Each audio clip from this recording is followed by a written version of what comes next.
ആവർത്തന പുസ്തകം അധ്യായം 1.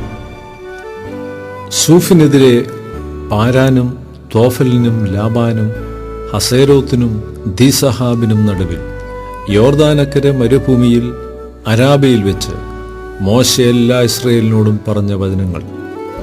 സെയീർ പർവ്വതം വഴിയായി ഹോരേബിൽ നിന്ന് കാദേശ് ബർന്നയിലേക്കും 11 ദിവസത്തെ വഴിയുണ്ട്. 40-ാം സംവത്സരം 11-ാം മാസം 1-ാം തീയതി മോശെ ഇസ്രായേൽ മക്കളോട് യഹോവ അവർക്ക് വേണ്ടി തന്നോട് കൽപ്പിച്ചതുപോലെയൊക്കെയും പറഞ്ഞു. ഹെസ്ബോനിൽ പാർത്തിരുന്ന അമോര്യ രാജാവായ സീഹോനെയും അസ്തരോത്തിൽ പാർത്തിരുന്ന ബാശാൻ രാജാവായ യോഗിനെയും എദ്രയിൽ വെച്ച് സംഹരിച്ച ശേഷം യോർദാനക്കരെ മോവാബ് ദേശത്ത് വെച്ച് മോശ ഈ ന്യായപ്രമാണം വിവരിച്ചു തുടങ്ങിയത് എങ്ങനെയെന്നാൽ, ഹോരേബിൽ വെച്ച് നമ്മുടെ ദൈവമായ യഹോവ നമ്മോട് കൽപ്പിച്ചത്, നിങ്ങൾ ഈ പർവ്വതത്തിങ്കൽ പാർത്തത് മതി. തിരിഞ്ഞ് യാത്ര ചെയ്ത് അമോര്യരുടെ പർവ്വതത്തിലേക്കും അതിൻ്റെ അയൽപ്രദേശങ്ങളായ അരാബ, മലനാട്, താഴ്വീതി, തെക്കേദേശം, കടൽക്കര എന്നിങ്ങനെയുള്ള കനാന്യ ദേശത്തേക്കും ലെബാനോനിലേക്കും ഫ്രാത്ത് എന്ന മഹാനദി വരെയും പോകുവീൻ. ഇതാ, ഞാൻ ആ ദേശം നിങ്ങളുടെ മുമ്പിൽ വെച്ചിരിക്കുന്നു.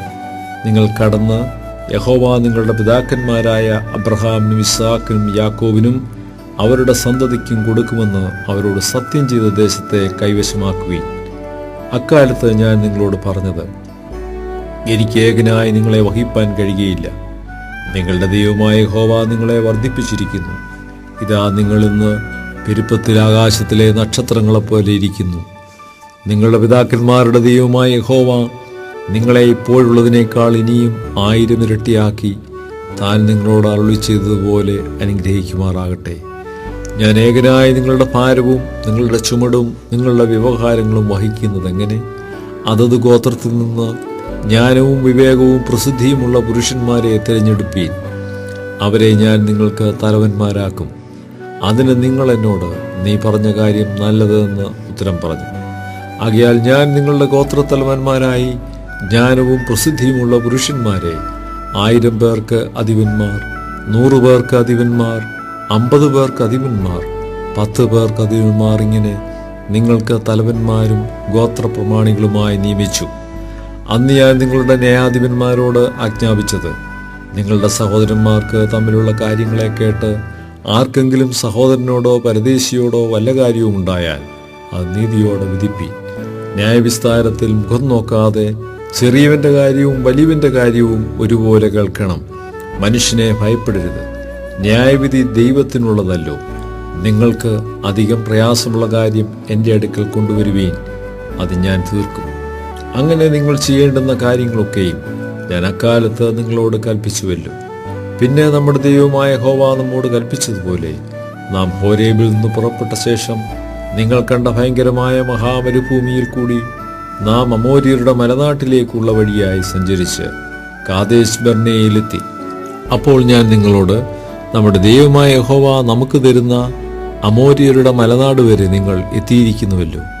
ഇതാ, നിന്റെ ദൈവമായ യഹോവയായ ദേശം നിന്റെ മുമ്പിൽ വച്ചിരിക്കുന്നു. നിന്റെ പിതാക്കന്മാരുടെ ദൈവമായ യഹോവ നിന്നോട് അരുളി ചെയ്തതുപോലെ നീ ചെന്ന് അത് കൈവശമാക്കിക്കൊള്ളുക. ഭയപ്പെടരുത്, അധൈര്യപ്പെടുകയും അരുത് എന്ന് പറഞ്ഞു. അപ്പോൾ നിങ്ങളെല്ലാവരും അടുത്തു വന്നു. നാം ചില ആളുകളെ മുമ്പ് കൂട്ടി അയക്കുക. അവർ ദേശം ഉറ്റുനോക്കിയിട്ട് നാം ചെല്ലേണ്ടുന്ന വഴിയെയും പുകയേണ്ടുന്ന പട്ടണങ്ങളെയും കുറിച്ച് വർത്തമാനം കൊണ്ടുവരട്ടെ എന്ന് പറഞ്ഞു. ആ വാക്ക് എനിക്ക് ബോധിച്ചു. ഞാൻ ഓരോ ഗോത്രത്തിൽ നിന്ന് ഓരോ ആൾ വീതം 12 പേരെ നിങ്ങളുടെ കൂട്ടത്തിൽ നിന്ന് തിരഞ്ഞെടുത്തു.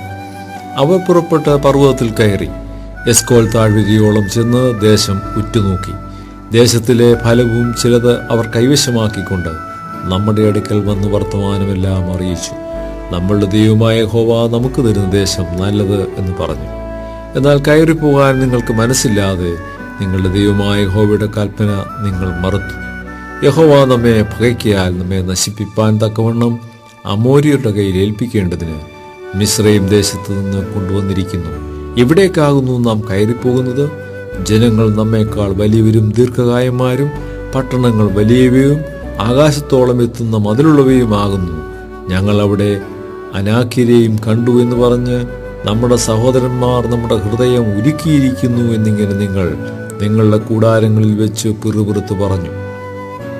അപ്പോൾ ഞാൻ നിങ്ങളോട്, നിങ്ങൾ ഭ്രമിക്കരുത്, അവരെ ഭയപ്പെടുകയുമരുത്. നിങ്ങളുടെ ദൈവമായ യഹോവ നിങ്ങളുടെ മുമ്പിൽ നടക്കുന്നു. നിങ്ങൾ കാണുക, അവൻ മിസ്രയീമിലും മരുഭൂമിയിലും ചെയ്തതുപോലെയൊക്കെയും നിങ്ങൾക്ക് വേണ്ടി യുദ്ധം ചെയ്യും.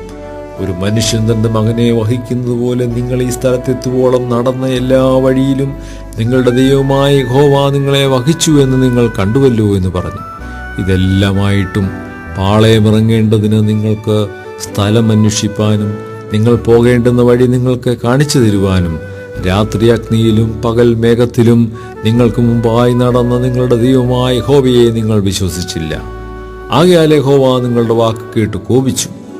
ഞാൻ നിങ്ങളുടെ പിതാക്കന്മാർക്ക് കൊടുക്കുമെന്ന് സത്യം ചെയ്തിട്ടുള്ള നല്ല ദേശം ഈ ദുഷ്ടതലമുറയിലെ പുരുഷന്മാർ ആരും കാണുകയില്ല. യെഫുന്നയുടെ മകനായ കാലേബ് മാത്രം അത് കാണുകയും അവൻ യഹോവയെ പൂർണ്ണമായി പറ്റി നിന്നതുകൊണ്ട് അവനും അവന്റെ പുത്രന്മാർക്കും അവൻ ചവിട്ടിയ ദേശം ഞാൻ കൊടുക്കുകയും ചെയ്യുമെന്ന് സത്യം ചെയ്ത് കൽപ്പിച്ചു. യഹോവ നിങ്ങളുടെ നിമിത്തം എന്നോടും കോപിച്ചു കൽപ്പിച്ചത്, നീയും അവിടെ ചെല്ലുകയില്ല. നിന്റെ ശുശ്രൂഷകനായ നൂന്റെ മകൻ യോശുവ അവിടെ ചെല്ലും. അവനെ ധൈര്യപ്പെടുത്തുക. അവനാകുന്നു ഇസ്രയേലിന് അത് കൈവശമാക്കി കൊടുക്കേണ്ടത്. കൊള്ളയാകുമെന്ന് നിങ്ങൾ പറഞ്ഞ നിങ്ങളുടെ കുഞ്ഞുകുട്ടികളും ഇന്ന് ഗുണദോഷങ്ങളെ തിരിച്ചറിയാത്ത നിങ്ങളുടെ മക്കളും അവിടെ ചെല്ലും. അവർക്ക് ഞാൻ അത് കൊടുക്കും. അവർ അത് കൈവശമാക്കും. നിങ്ങൾ തിരിഞ്ഞ് ചെങ്കടൽ വഴിയായി മരുഭൂമിയിലേക്ക് യാത്ര ചെയ്യുവീൻ. അതിന് നിങ്ങൾ എന്നോട്, ഞങ്ങൾ യഹോവയോട് പാപം ചെയ്തിരിക്കുന്നു, നമ്മുടെ ദൈവമായ യഹോവ ഞങ്ങളോട് കൽപ്പിച്ചതുപോലെയൊക്കെ ഞങ്ങൾ പോയി യുദ്ധം ചെയ്യുമെന്ന് ഉത്തരം പറഞ്ഞു. അങ്ങനെ നിങ്ങൾ ഓരോരുത്തൻ താന്താന്റെ യുദ്ധായുധം ധരിച്ച് പർവ്വതത്തിൽ കയറുവാൻ തുനിഞ്ഞു. എന്നാൽ യഹോവ എന്നോട്, നിങ്ങൾ പോകരുത്, യുദ്ധം ചെയ്യരുത്, ഞാൻ നിങ്ങളുടെ ഇടയിലില്ല. ശത്രുക്കളോട് നിങ്ങൾ തോറ്റുപോകുമെന്ന് അവരോട് പറക എന്ന് കൽപ്പിച്ചു. അങ്ങനെ ഞാൻ നിങ്ങളോട് പറഞ്ഞു. എന്നാൽ നിങ്ങൾ കേൾക്കാതെ യഹോവയുടെ കൽപ്പന മറുത്ത് അഹമ്മദിയോടെ പർവ്വതത്തിൽ കയറി.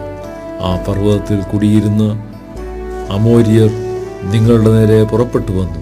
തേനീച്ച പോലെ നിങ്ങളെ പിന്തുടർന്ന് സേയീരിൽ ഹോർമ വരെ ചിഹ്നിച്ചു കളഞ്ഞു. നിങ്ങൾ മടങ്ങി വന്ന യഹോവയുടെ മുൻപാകെ കരഞ്ഞു. എന്നാൽ യഹോവ നിങ്ങളുടെ നിലവിളി കേട്ടില്ല, നിങ്ങളുടെ അപേക്ഷയ്ക്ക് ചെവി തന്നതുമില്ല. അങ്ങനെ നിങ്ങൾ കാദേശിൽ പാർത്ത ദീർഘകാലമൊക്കെയും അവിടെ താമസിക്കേണ്ടി വന്നു.